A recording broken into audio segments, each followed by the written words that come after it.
ধরো ধরো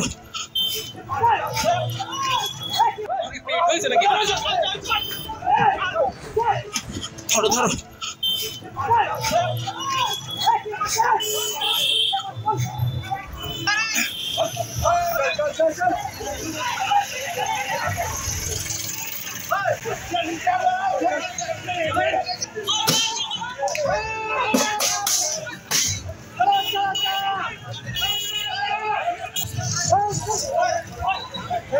এখানে কি করছিলেন আপনি? কি করছিলেন?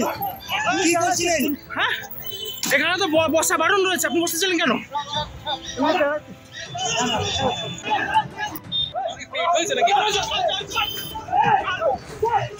ধরো ধরো। নমস্কার বন্ধুরা, আমার নাম ধ্রুবজ্যোতি সরকার। রণক্ষেত্র দৌলতাবাদ, সমবায় ভোটে উত্তেজনা দৌলতাবাদে। দুই পক্ষের মধ্যে সংঘর্ষের জেরে উত্তপ্ত এলাকা। সমবায় নির্বাচন ঘিরে ধুন্ধুমার দৌলতাবাদে।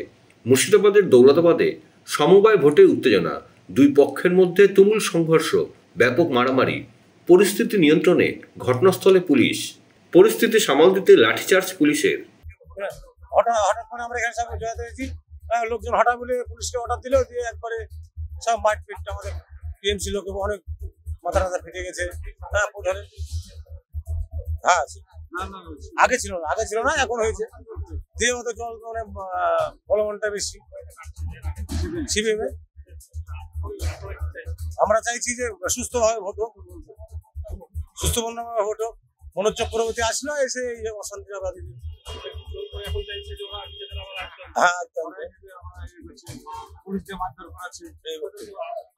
হ্যাঁ, একজন আমাদের প্রধানের ড্রাইভার আমাকে মেরেছে, আমাকে একদম মেরে ই করে দিয়েছে পুলিশে। ওই তো মানে ওরা ই করলো, দিয়ে পুলিশে মেরেছে। হ্যাঁ, কংগ্রেসের ই করে মনোজ চক্রবর্তী দেখালো থেকে, মানে আমরা তো সাধারণ, আমি টুকটুকি চালাছিলাম। হ্যাঁ, ওরাই সব কেড়ে নিয়ে ডামার ফামার দিয়ে ওরাই মেরেছে।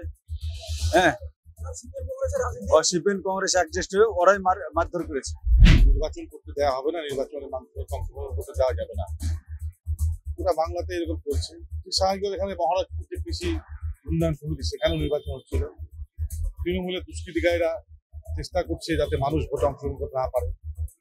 তারা পরিকল্পনা করে আমাদের যে টেন্ট, সেই টেন্টের চেয়ারটি ভাঙচুর করেছে, আমাদের কংগ্রেসের কর্মী থেকে মারধর করেছে। পঞ্চায়েতের সদস্য প্রদীপ মণ্ডল তাকে অ্যাসাল্ট করেছে, আক্রমণ করেছে, এবং সে তার মাথা ফেটে গেছে। দুষ্কৃতি রাজ চলছে এখানে, শেষ পর্যন্ত দেখা যাক কি হয়।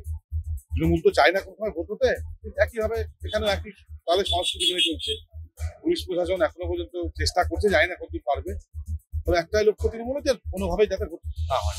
তাদের পরাজয় নিশ্চিত জেনে তারা যেভাবে অন্যান্য ভোট করে, ঠিক একইভাবে এই অন্যান্য ভোট করার চেষ্টা করছে।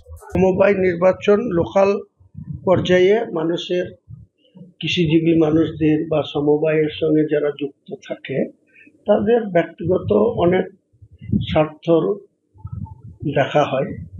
তো সেই সব ব্যাপারে একটা পঞ্চায়েত সমিতির পদাধিকারী যদি ডাইরেক্ট তার কোনো প্রভাব খাটিয়ে থাকে, সেটা তার নিজস্ব ব্যাপার। আমার মতো ব্যক্তি, আমার বিধানসভা এলাকাতেও অনেক এইসব ব্যাপারে আছে, সমবায় আছে, সোসাইটি আছে। তো সেই সব নির্বাচনে আমরা কোনোদিন জোর খাটানোর কোনো প্রয়োজন হয়নি। এই কিছুদিন আগে দুটো নির্বাচন আমরা উত্তীর্ণ করেছি, সেখানে আমরা 12টা সিটে 12টাই জিতেছি, নর্মালি জিতেছি। মনোনয়ন ফাইল করেছি, তারপরে যারা 2-4 জন ফাইল করেছিল, পরে আবার তারা সরেও দাঁড়িয়েছে যে আমরা কন্টেস্ট করব না। এটা হচ্ছে মানুষকে ভালোবেসে, মানুষের এলাকার উন্নয়নের স্বার্থে এইসব নির্বাচনগুলো করতে হয়।